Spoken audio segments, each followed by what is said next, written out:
मेरा नाम है दानिश मकसूद और आप देख रहे हैं मेरा YouTube channel Dawn news editorials. अच्छा, आज जो हम डॉन का एडिटोरियल कर रहे हैं उसका अनवान है डिक्लाइनिंग रिजर्व्स। डिक्लाइन होता है बतरीज की चीज़ कम होना, और रिजर्व्स यहाँ पे किस हवाले से बात हो रही है, ये फॉरेन एक्सचेंज रिजर्व्स के हवाले से बात हो रही है कि पाकिस्तान के फॉरेन एक्सचेंज रिजर्व्स इतने गिर गए हैं कि अगर हम देखें पिछले 4 सालों में, ठीक है, तो यहाँ पे मैंने यहाँ पे लिखा भी हुआ है कि 2019 में है ना वो हमारे फॉरेन एक्सचेंज रिजर्व से 6.64 बिलियन डॉलर्स के, ठीक है, और अब ये है ना 6.7 बिलियन डॉलर्स के हैं। तो आप ये कह सकते हैं कि पिछले 4 सालों में हमारे मतलब इससे ज़्यादा ही होते थे, इतने कम नहीं होते थे। इसको हम डिटेल से देख लेते हैं कि ये फॉरेन एक्सचेंज रिजर्व जो है ये कम हुए हैं, तो इससे क्या इम्पैक्ट आएगा हमारी इकॉनमी पे, ठीक है। अच्छा, अब इसको देखते हैं। ये कह रहे हैं कि जी Pakistan's foreign exchange reserves have dropped to a nearly 4-year low of $6.7 billion. इनका पाकिस्तान के फॉरेन एक्सचेंज रिजर्व्स हैं वो गिर के कहाँ तक पहुंच गए हैं, वो 4-year लो पे पहुंच गए हैं, यानी कि इससे मतलब 4 साल बाद हमारे इतने ज़्यादा नीचे गिरे हैं, $6.7 बिलियन तक पहुंच गए हैं। और ये मैंने रिपोर्ट ये पहले लिखी थी कि 2019 में हमारे पास कितने थे, कि जो सेंट्रल बैंक का डाटा आया है उसमें उन्होंने कहा है कि जी जो एसपीपी रिजर्व्स थे जो पहले इतने कम रिकॉर्ड किए गए, वो कब रिकॉर्ड किए गए थे, जनवरी 2019 को, और तब वो कितने थे, 6.64 बिलियन डॉलर, ठीक है। अच्छा, और ये सिर्फ इतने ही है, $6.7 बिलियन जो अभी जितने हम लो पे पहुंचे हैं, जो कवर करेगा 4 से 5 हफ्ते की इंपोर्ट्स को। और ऐसा हमें किस डेटा से पता चला है, according to State Bank's numbers release on Thursday को स्टेट बैंक ने डेटा रिलीज किया है। उसमें उन्होंने बताया है कि हमारे पिछले 4 सालों में सबसे जो कम फॉरेन एक्सचेंज रिजर्व्स हैं वहां तक पहुंच गए हैं, $6.7 बिलियन, और ये सिर्फ कवर करेंगे 4 से 5 हफ्ते की इंपोर्ट्स को, ठीक है। अच्छा, और द सेम डे, उसी दिन क्या हुआ, the SBP governor Jameel Ahmad said in a broadcast that all debt repayments are on track and foreign exchange reserves are expected to increase in the second half of the current fiscal as he spoke of Pakistan's capacity to meet its international financial obligations. उसी दिन क्या हुआ, the SBP governor Jameel Ahmad, State Bank के governor हैं जमील अहमद, इसको आप highlight कर लें, कोई भी आप डिजिग्नेशन वगैरह का नाम वगैरह देखा करें तो उसको जरूर हाईलाइट कर लिया करें, कहीं पे भी पूछा जा सकता है करंट अफेयर में कि अभी स्टेट बैंक के गवर्नर हैं जमील अहमद, उन्होंने कहा एक पॉडकास्ट में, पॉडकास्ट क्या होता है, ऑडियो फाइल आप कह लें, सिमिलर टू रेडियो ब्रॉडकास्ट, तो इसने पॉडकास्ट में क्या कहा कि debt all repayments are on track, कि तमाम जितने भी हमने हमारी अब कह लें कि जो ऑब्लिगेशंस हैं, जो हमने पैसे वापस करने हैं, रीपेमेंट से आर ऑन ट्रैक हैं, यानी उसमें किसी किस्म का हमें प्रॉब्लम नहीं है उनको वापस करने में, इतनी हमारे पास इतने फाइनेंसेस हैं। और उसने कहा कि जी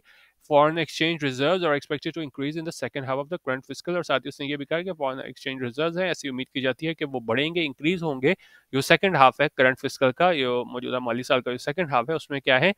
फॉरेन एक्सचेंज रिजर्व्स बढ़ेंगे, as he spoke of Pakistan capacity to meet its international financial obligations. और ये सारी बात ये किस हवाले से बात कर रहा था कि जी पाकिस्तान की वो कैपेसिटी है, पाकिस्तान की अहलियत है कि वो मीट करे, पूरी करे अपनी इंटरनेशनल फाइनेंशियल ऑब्लिगेशन। तो उस हवाले से बात को तो एसपीबी गवर्नर ने कहा कि तमाम डेट रीपेमेंट्स ऑन ट्रैक हैं और हमारे जो फॉरेन एक्सचेंज रिजर्व्स हैं वो बढ़ेंगे इस माली साल के सेकेंड क्वार्टर में। अच्छा,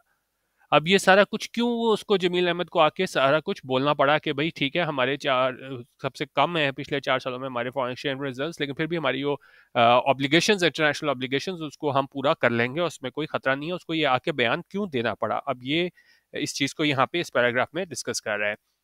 करेक्ट जी, the aim was to address widespread market concerns over external account vulnerabilities, और इनका जो मकसद जो था ये सारी चीज़ों को एड्रेस करने का, वो ये था कि जो बड़े पैमाने पे मार्केट कंसर्न्स थे कि बिल्कुल लोग ये है ना मतलब मार्केट जो है वो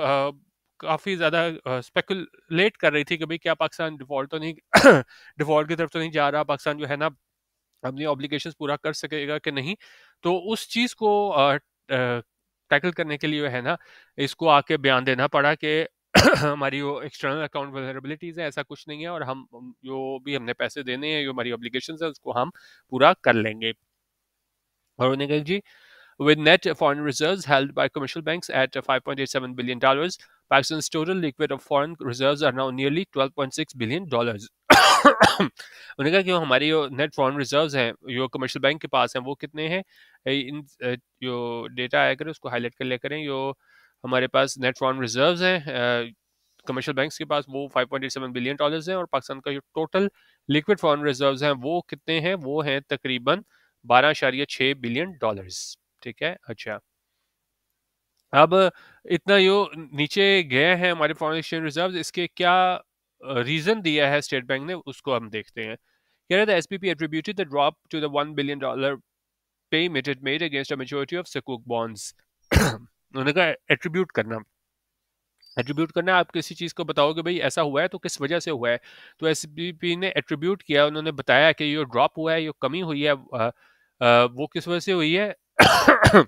वो $1 बिलियन पेमेंट जो इन्होंने की है, ये जो मेच्योर हुए थे इसको बॉन्ड, उसके अगेंस्ट जो की है, इस वजह से उसने कहा कि जी हमारे फॉरेन एक्सचेंज रिजर्व्स में कमी हुई है। The SBP chief gave details of Pakistan's financing needs for the current fiscal, the loan amounts rolled over by China and Saudi Arabia, debt repayments, likely dollar inflows from bilateral and commercial creditors, etc. और SBP जो chief है उन्होंने details दी, तफसीलात दी और पाकिस्तान की financing ज़रूरियात हैं मौजूदा माली साल के लिए। फिर हमने लोन अमाउंट्स जो है ना वो रोल ओवर हुई। रोल ओवर क्या होता है कि आपको पैसे दे नहीं पाते ना, तो एक आप और अरेंजमेंट कर लेते हो उस मुल्क से, उस क्रेडिटर से, ठीक है। तो वो आपकी मुद्दत बढ़ा देता है टर्म्स कंडीशंस को देख के। तो उसने कहा कि जी वो पाकिस्तान की फाइनेंसिंग नीड्स थी करंट फिस्कल को लेके, उसके अलावा ये लोन अमाउंट रोल ओवर की चाइना एंड सऊदी अरेबिया ने, और यो debt repayments likely dollar inflows from bilateral and commercial creditors etcetera. तो उसने यो हमें जो इम्कान है, जो हमें मिलेंगे डॉलर्स जो आएंगे यहाँ पे दो तरफा उधर क्रेडिटर से, कंट्री से, ममालिक से और कमर्शियल क्रेडिटर्स से, ठीक है। तो उसने इन सारी चीज़ों की वहाँ पे डिटेल दी। बेसिकली सारा कुछ क्यों किया जा रहा था कि मार्केट को स्टेबल करने के लिए किया जा रहा था कि भाई ये स्पेकुलेशन है कि भाई पाकिस्तान के पास जो है ना वो फॉरेन एक्सचेंज अगर इतने कम हो गए हैं, जिस तरह उन्होंने शुरू में बताया था कि पिछले 4 साल में हमारे पास लोएस्ट हो गए हैं, तो उसमें उन्होंने कहा फिर भी जो है ना वो हम, एक तो उसने वजह बताई कि हमने $1 बिलियन ये सकूक पेमेंट की थी बॉन्ड की, उस वजह से हमारे फॉरेन एक्सचेंज रिजर्व्स कम हुए, और उसके बाद उसने कहा कि भाई मार्केट को फिक्र करने की जरूरत नहीं है, हम ऑन ट्रैक है अपने सारे जो भी हमारी ऑब्लिगेशन है उनको पूरा करने के लिए। बेसिकली अब ये बता रहे हैं कि इन शॉर्ट वो उसका सारे एक चीज़ का मकसद क्या था। इन शॉर्ट ही try to reassure the markets that Pakistan no longer faces the risk of default. इस चीज़ का मकसद ये था कि उसने रीश्योर किया, यकीन दिलाया मार्केट्स को कि पाकिस्तान जो है ना वो उसको नहीं सामना डिफॉल्ट के रिस्क का। True, if everything goes according to the SPP script, we'll meet our external debt repayments obligations this year। उन्होंने कहा अगर जो हर चीज़ जो है ना उस चीज़ के मुताबिक जाए, जिस तरह SPP स्क्रिप्ट है, जिस तरह उसने बताया है कि भाई क्या क्या चीज़ें हमें मिल जाएंगे पैसे, और हमारे सेकंड फिस्कल में हमारे पास जो है ना और ज़्यादा फॉरेन एक्सचेंज रिजर्व्स बढ़ जाएंगे। तो उन्होंने कहा अगर हर चीज़ जो उसके मुताबिक जाए, जो स्टेट बैंक कह रहा है, तो हम अपनी जो एक्सटर्नल डेट रिपेमेंट ऑब्लिगेशंस हैं वो क्या है पूरी कर लेंगे। What happens in the next fiscal and after. लेकिन अब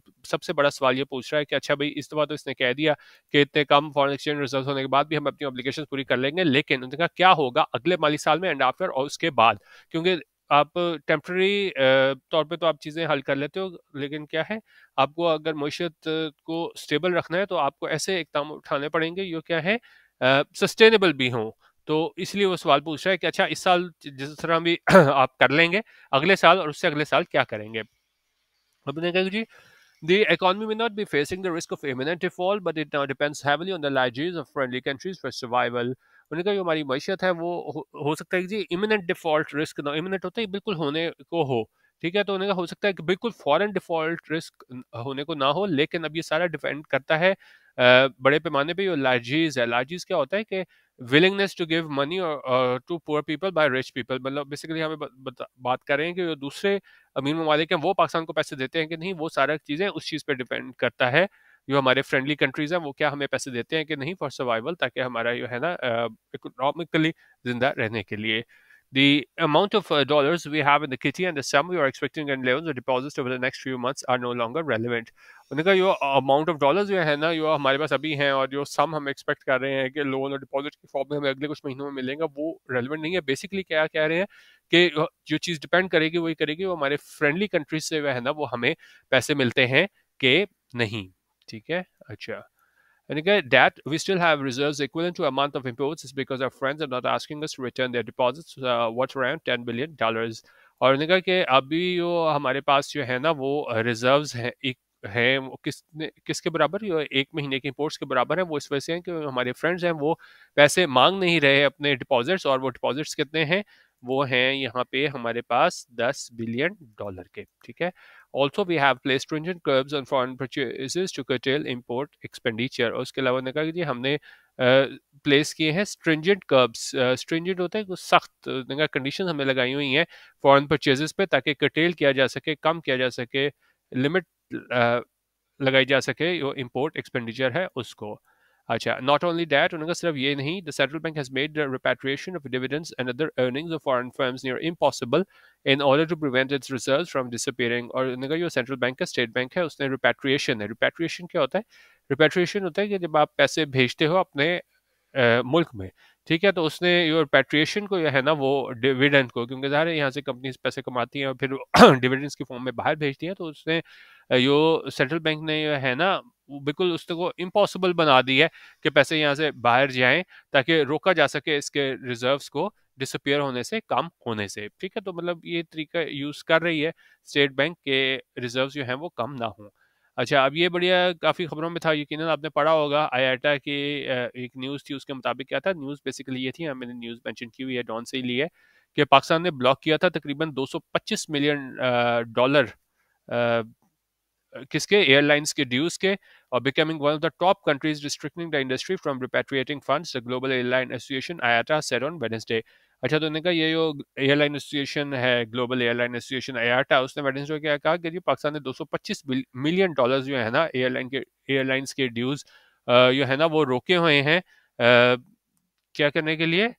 ताकि वो रिपैट्रिएट ना कर सके फंड्स, यहाँ से बाहर ना भेज सके। तो मतलब अब ये थोड़ी अमाउंट नहीं है, तो ये टॉप ममालिक में है जहाँ पे इन्होंने रोके हुए हैं, सिर्फ इस वजह से कि यहाँ से वो हमारा फॉरेन एक्सचेंज रिजर्व है वो कम ना हो जाए। तो ये पैरा भी उसी हवाले से बात कर रहा है, मैंने न्यूज़ थोड़ी डिटेल में बताई थी कि इंटरनेशनल एयर ट्रांसपोर्ट एसोसिएशन है, उन्होंने कहा कि जी हम उन टॉप के 5 ममालिक में शामिल हैं जिन्होंने रिस्ट्रिक्ट कर दिया, महदूद कर दिया फॉरेन एयरलाइंस को कि वो पैसे अपने जो टिकट सेल्स के रेवेन्यूज हैं 225 मिलियन के डॉलर के, वो क्या है बाहर ना भेजें, ताकि रिजर्व्स में कमी ना हो।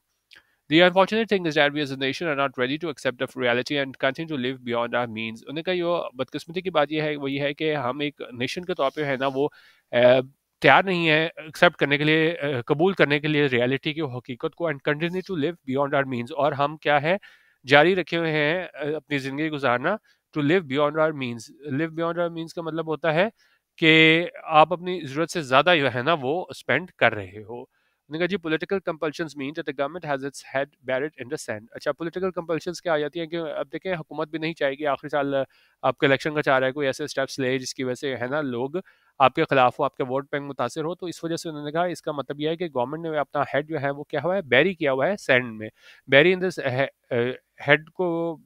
Head buried in the sand, यहाँ पे क्या मतलब है कि जब आप जानबूझ के किसी एक हकीकत को है वो झुटला देते हो, आपको पता है कोई हालात बड़े ख़राब हैं, लेकिन क्या है आप उसको ठीक नहीं करते, बिल्कुल उसको इग्नोर कर देते हो, ऐसा ज़ाहिर करते हो जैसे वो चीज़ एग्जिस्ट ही नहीं करती। तो मतलब आपको पता है कि ये आपके सारे मसले बन रहे हैं, आपके फॉरेन एक्सचेंज इतने नीचे गिर गए हैं, और किस तरीके से है ना, जिस तरह ये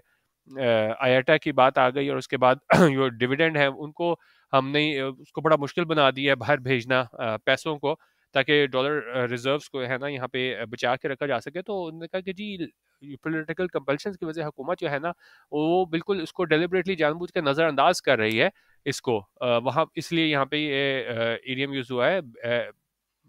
क्या है, as its head buried in the sand, यानी कि जानबूझ के है ना इस पे कोई एक्शन नहीं ले रही government. We are not prepared to reduce our consumption of expensive imported oil or put up with a few hours of blackouts or close shops before sunset। उन्होंने कहा हम बिल्कुल भी तैयार नहीं है कि हम कम करें अपनी कंजम्पशन, खर्च करना एक्सपेंसिव इंपोर्टेड ऑयल को, और पुट अप होता है कि आप किसी चीज़ को बर्दाश्त करो, इंड्योर करो, टॉलरेट करो, ठीक है। तो हम भी बर्दाश्त करने को तैयार नहीं है कि कुछ घंटों के